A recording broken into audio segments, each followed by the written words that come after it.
भाई ये सब करने की जरूरत नहीं है। हम बिलावल को माफ करते हैं क्योंकि हम उसको भी बच्चा समझते हैं। शादिया बच्ची नहीं है, उनको बच्चा नहीं समझा जाएगा। ये शेमलेस बात है, ये बहुत बुरी बात है। हिंदुस्तान ने हमेशा रिश्ता कायम करने की कोशिश की है, हिंदुस्तानियों ने हमेशा सबसे रिश्ता बनाने की कोशिश की है, अच्छी जुबान रखी है, अच्छा इखलाक रखा है, अच्छी तमीज अच्छी तहजीब सबसे सामने रखी है। लेकिन इस तरह से भारत के प्रधानमंत्री को आप एक इतने बड़े मंत्री के पद पर बैठ करके आप गाली गलौज कर रही हैं, आप डिफेमेटरी लैंग्वेजेस यूज कर रही हैं, ये तो भाई हम चलने नहीं देंगे क्योंकि हिंदुस्तानी बहुत स्ट्रांग होते हैं, बहुत स्ट्रांग होते हैं। नहीं, हंगामा मचना लाजमी है बिकॉज द काइंड ऑफ, देखिए जो लफ्ज उन्होंने यूज किए उस इंटरनेशनल प्लेटफॉर्म पे जाके, it was very distasteful, it was very demeaning. एक कंट्री के प्राइम मिनिस्टर को इस तरह से ऑब्जेक्टिफाई करना using words like butcher and this ना, आपकी हो सकते हैं आइडियोलॉजिकल डिफरेंसेस किसी के साथ,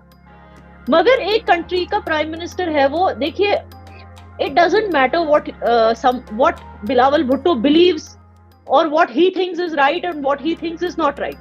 आज जब लॉन्च हुआ तो अपने आप पूरे दुनिया को पता चल गया, और जिसको जिसको दर्द होना था, जिसको हार्ट अटैक आना था, सबको आना भी स्टार्ट हो गया है। नमस्कार दोस्तों, प्यारा भारत वन में आपका स्वागत है। दोस्तों, अग्नि 5 मिसाइल के परीक्षण से पाकिस्तान की बौखलाहट साफ नज़र आ रही है। पाकिस्तान के फॉरेन मिनिस्टर बिलावल भुट्टो ने इंटरनेशनल मंच पर एस जयशंकर और पीएम मोदी जी के बारे में अपशब्द का इस्तेमाल किया, जिस पर पाकिस्तान की मीडिया और इंडिया के मुस्लिमों ने जमकर लताड़ा। भारत की नाजिया ने बिलावल को आईना दिखाते हुए कहा कि बिलावल एस जयशंकर के सामने अभी दूध पीता हुआ बच्चा है, जिसने यूएन में बोलने का तमीज़ नहीं सीखा है, अभी उसको माफ़ कर देते हैं। तो दोस्तों, वीडियो काफ़ी इंटरेस्टिंग और एंटरटेनिंग होने वाली है। तो दोस्तों, चलिए वीडियो को शुरू करते हैं। पिछली बार यूएनजीए में हमारे मोदी जी क्या बोल रहे थे? ही वाज बेचारे ओनली सेइंग क्लाइमेट कंट्रोल, ये भाई वो हम ओपन डेफिकेशन फ्री हो गए हैं, वो अच्छी अच्छी बातें कर रहे थे, बोल रहे थे कि नहीं? आपके वजीर आला आकर क्या बोलने लगे? ओ कश्मीर ये, कश्मीर वो, कश्मीर ये, पता नहीं 800 बार उन्होंने कश्मीर बोला है। तो यू टेल मी, आप बताइए थी ना, वो फंस जाती थी पहले। एक मैं कहता हूँ ना, एक काम क्यों नहीं हो सकता?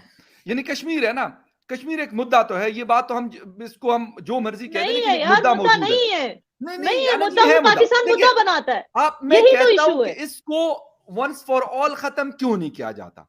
कैसे करें? मुझे यकीन करें, मुझे अब लगता है कि शायद हिंदुस्तान भी अब ये नहीं चाहता कि ये बीच में से जो हड्डियां खत्म हो जाएगी, फिर हम फिर एक दूसरे को बुरा भला फिर कैसे कहेंगे। और शायद पाकिस्तान भी यही चाहता है कि अगर कैसे खत्म करें, वही आना कह रही ना, कैसे करें? नहीं, सुने, बिल्कुल ये जबरदस्त पॉइंट है कि कैसे खत्म करें। दुनिया में क्या Kashmir is the only dispute between the two countries? No, पूरी दुनिया में इस तरह के इससे बड़े बड़े डिस्प्यूट्स हैं, वो हल हुए, ये डिस्प्यूट क्यों हल नहीं हो सकता? हम क्योंकि बैठने ही नहीं चाहते। एक अच्छा हिंदुस्तान के यार जी, टेरर और बातचीत एक साथ नहीं चल सकती भाईजान। I'll tell you one thing. बिल्कुल सही है, मेरी बात सुनिए, आप मेरी बात सुनिए। जी I'll give you a very simple example, ठीक है ना? Suppose फकर साहब, suppose you're in love with a girl and she's married to somebody, और आप बार बार इंटरनेशनल फोरम पे जाके बोलोगे she is not happy with her husband. No, she is not happy with her husband. फिर वो आती है गुस्से से, वो बोलती है ये कौन है फकर Yousafzai, I am very happy with my husband, why is he after my life? फिर आप जाते हो फिर इंटरनेशनल फोरम में she is not happy with her husband, she should be with me, she should be with me। कच्ची गोली कह लूंगा। एक सेकंड फकर, उनको कंप्लीट करने दे जी। आना, आप बात करें, आइडिया अच्छा है वैसे, बात करना। हाँ, नो, सो इमेजिन अगर फकर साहब हर एक इंटरनेशनल फोरम में बोलते नो, आपने बड़ा जो है ना इस पे मूवी बननी चाहिए। फकर साहब हर एक इंटरनेशनल फोरम पे जाकर बोलते हैं नहीं, उस बेचारी लड़की की राइट्स छीनी गई, उसकी जबरदस्ती शादी कराई गई, वो हर जगह जाके बोल रही है I am happy with my husband, ये हर जगह जाके बोल रहा है she should be with me. अब बताओ ये डिस्प्यूट कैसे, हस्बैंड क्या बोलेगा उसका? ये साला होता कौन है? इसको तो मैं काट के इसकी बीवी भी अपने पास लाऊंगा, अभी बोलेगा ना हस्बैंड। तो पीओके की बात इसीलिए उठी है, तो इसीलिए दैट जो इंटरफेयरिंग बॉयफ्रेंड है, he has to stop ना first. How can you tell the husband and the wife to stop? So this is the thing. ये इशू है। I hope मैंने आपको सिंपल तरीके से समझा दिया। नहीं नहीं बिल्कुल, मैं मतलब ये एग्जांपल मुझे बड़ी उसकी अजीब सी खुशी लगी कि की मेरा हालत रोल इसमें बड़ा अजीब सा पकड़ की खुशी कंट्रोल नहीं हो रही। शायद ये सचमुच उनके साथ नहीं, हुआ है याना लाइफ में। नहीं, He is याना समझ रही कि मैं identifying with बिलावल की तरह, नहीं याना समझ रही कि मैं बिलावल की तरह जो है ना वो इतना मतलब एग्रेसिव हो जाऊंगा ना कि मुझे समझ नहीं आ रही होगी कि मैं क्या बोल रहा हूँ। मैं बड़ा आराम से खेलता हूँ, मैं बड़ी लॉन्ग जिसे कहते हैं ना बड़ी लंबी इनिंग खेलता हूँ, ऐसा नहीं होता कि कोई इस लेकिन तरह की ये चीज। है कि बिल्कुल, मगर इसका कोई ना कोई हल तो बहरहाल होना मैंने चाहिए। कहा ना कि जब जब तक आप देखें, ये टेबल का इशू है, ये बॉर्डर का इशू नहीं है, ये टेबल का इशू है। जब तक ये बातें होती रहेंगी कि भाई हमारा तो है ही नहीं, अगर आप कहते हैं कि ये डिस्प्यूटेड नहीं है तो फिर आपको वहां पे इसके ऊपर इतना गुस्सा क्यों आता है? आप कहेंगे भाई मेरा कोई मतलब मुंबई के बारे में कोई बात क्यों नहीं करता, हैदराबाद दक्कन के बारे में कोई बात नहीं करता, किसी और सिटी के बारे में कोई बात नहीं करता, क्योंकि बात होती कश्मीरी कश्मीर अभी के तक वो बारे में। ले नहीं पाए, कश्मीरी अभी ले नहीं पाए, तो हम दिल्ली तक मुंबई तक क्या पहुंचेगी, औकात ही नहीं है। पहले कश्मीर 70 साल से कश्मीर की बात कर रहे हैं, वो नहीं ले पा रहे हैं। उल्टा जो मैं कह उनका रहा हूँ था ये खत्म बांग्लादेश वो भी चला गया हाथ से। जी नहीं। अभी फिर इंडिया कह रहा है कि जी वहां पे जैश मोहम्मद और उसके अफगानिस्तान में टेरर कैंप बन रहे हैं। तो मैंने कहा भाई अफगान तालिबान के साथ तो आपके हमसे ज्यादा अच्छे ताल्लुकात हैं, उनसे बात कर लेना। भाई हमें क्या कह रहे हैं कि जैश मोहम्मद के या लश्करी जंगी के, वो कह रहे हैं कि कैंप्स वहां पे बन रहे हैं और वो कश्मीर की तैयारी कर रहे हैं। ये तो नहीं वही नहीं, बात हो इनफैक्ट गई हम ना, वो जैसे मैं एक हमने टीवी शो ऐसे में गई नहीं थी बोला। जी, मैं एक टीवी शो में आई गई थी डोंट तो वहां पे वो यही बात कर रहे थे कि पाकिस्तान की साइड से जो है वो लोग आ रहे हैं कश्मीर में। तो वो कोई पीएमएलएन के बैठे हुए थे जो अभी की गवर्नमेंट है, कहने अच्छा के तो आप लोग पकड़ते क्यों नहीं, आप लोग क्या कर रहे हैं? तो नहीं, द पॉइंट इज नहीं फकर साहब, we are not saying that. हम बोल इनफैक्ट आप लोग ये बोल रहे हो आपकी वो हिना रब्बानी खर, if she wants to be popular with Kashmiris, she has to change the surname Khar. Anyway, that you, okay I'll explain you later why it has a very मैं different तब उसके meaning. हैंडबैग पसंद आ गए शायद इस वजह से। With the नहीं surname बननी भी Khar, अच्छी है वो। she cannot gain popularity with Kashmiris. मैं पहले ही बता दूं with the surname Khar. Anyway, ओ भाई, so I was saying that बताना पड़ेगा। देखिए इनफैक्ट ये लोग जो हैं आपके यहाँ से लोग, whether it is Hina Rabbani or whoever is saying कि in fact you are the ones who are saying कि आपके यहाँ जहां जहां अटैक्स हो रहे हैं वो हम करा रहे हैं। हाफिज सईद के घर के सामने अटैक हुआ, वो हमने कराया। कहाँ से यार, क्यों करेंगे हम अपने पैसे वेस्ट? हम we are business people, you know, by mind Indians are business oriented हाँ and भाई, they're not going to waste their money with these silly things. So we are not the ones saying Jaish A Mohammad or anything. आप लोग बोल रहे हो कि Indians are doing terror attacks in Pakistan. हमने nuclear को डिस्ट्रॉय करने का सामान बनाया, हमने अपने ऊपर आने वाले सारे विवाद और सारे विपद को खत्म करने का सामान बनाया है।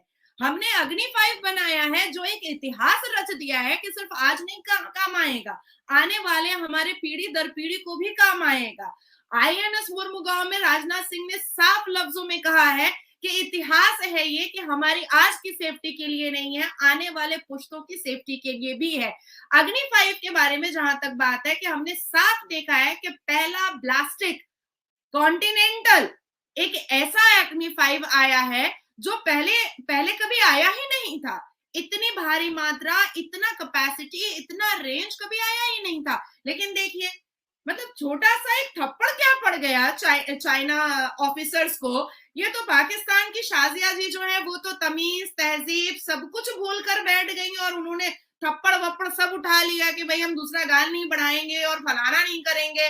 भाई ये सब करने की जरूरत नहीं है। हम बिलावल को माफ करते हैं क्योंकि हम उसको भी बच्चा समझते हैं। शाजिया बच्ची नहीं है, उनको बच्चा नहीं समझा जाएगा। ये शेमलेस बात है, ये बहुत बुरी बात है। हिंदुस्तान ने हमेशा रिश्ता कायम करने की कोशिश की है, हिंदुस्तानियों ने हमेशा सबसे रिश्ता बनाने की कोशिश की है, अच्छी जुबान रखी है, अच्छा इखलाक रखा है, अच्छी तमीज अच्छी तहजीब सबसे सामने रखी है। लेकिन इस तरह से भारत के प्रधानमंत्री को आप एक इतने बड़े मंत्री के पद पर बैठ करके आप गाली गलौज कर रही हैं, आप डिफेमेटरी लैंग्वेजेस यूज कर रही हैं, ये तो भाई हम चलने नहीं देंगे। क्योंकि हिंदुस्तानी बहुत स्ट्रांग होते हैं, बहुत स्ट्रांग होते हैं और इतने स्ट्रांग हैं कि वो अपने काम से अपनी गवाही देते हैं, लंबी लंबी बोलियों से अपनी गवाही नहीं देते हैं।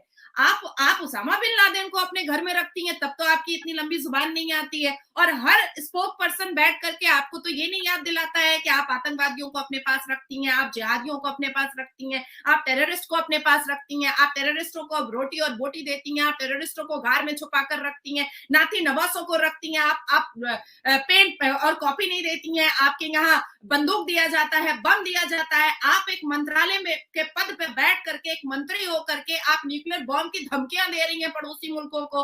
काहे का पड़ोसी? आप पड़ोसी मुल्क भी कह रही हैं और पड़ोसी मुल्कों को आप न्यूक्लियर बॉम्ब की धमकियां भी दे रही हैं।